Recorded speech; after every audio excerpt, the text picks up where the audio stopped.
Bienvenue dans cette vidéo qui va nous plonger dans le secteur pharmaceutique. N'hésitez pas à vous abonner à cette chaîne dédiée au secteur pharmaceutique. Bonjour à toutes et à tous. Appelez-moi Dr Joy Mukutiro, pharmacien docteur à la présentation. Je m'adresse à vous aujourd'hui pour explorer les coulisses du monde pharmaceutique. Un univers où la santé croise le chemin des affaires, un monde complexe et parfois opaque. Un poids lourd financier. Le secteur pharmaceutique est un véritable géant économique. Des milliards d'euros sont en jeu, chaque décision pouvant avoir des impacts considérables. Mais comment ces entreprises opèrent-elles vraiment? Quelles sont les forces cachées qui façonnent les médicaments que nous consommons? R&D, un chemin long et coûteux. Commençons par la recherche et développement, la fameuse R&D.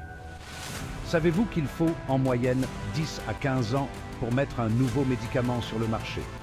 Quant au coût, il s'élève à environ 2,6 milliards d'euros par médicament, un investissement colossal, avec un risque tout aussi important. Des essais cliniques rigoureux.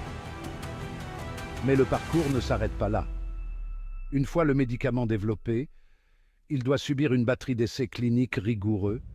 Ces essais sont indispensables, mais ils représentent également des coûts et des délais importants. Le jeu des brevets. Vient ensuite la question des brevets. Véritables piliers du secteur pharmaceutique, ils permettent aux entreprises de protéger leurs innovations pendant 20 ans. Ce monopole temporaire leur assure une position dominante sur le marché. Mais une fois le brevet expiré, la course au générique est lancée. Ces médicaments, moins chers, viennent concurrencer les versions originales.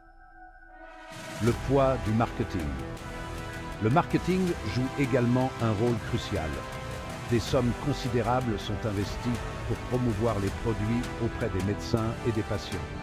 Visites médicales, congrès, publicité directe, toutes les stratégies sont déployées pour que les médicaments soient prescrits et utilisés. Un labyrinthe de réglementation. N'oublions pas le poids des réglementations. Les normes de sécurité et d'efficacité sont draconiennes et elles varient d'un pays à l'autre. Se frayer un chemin dans ce labyrinthe juridique représente un défi de taille. Le dilemme éthique.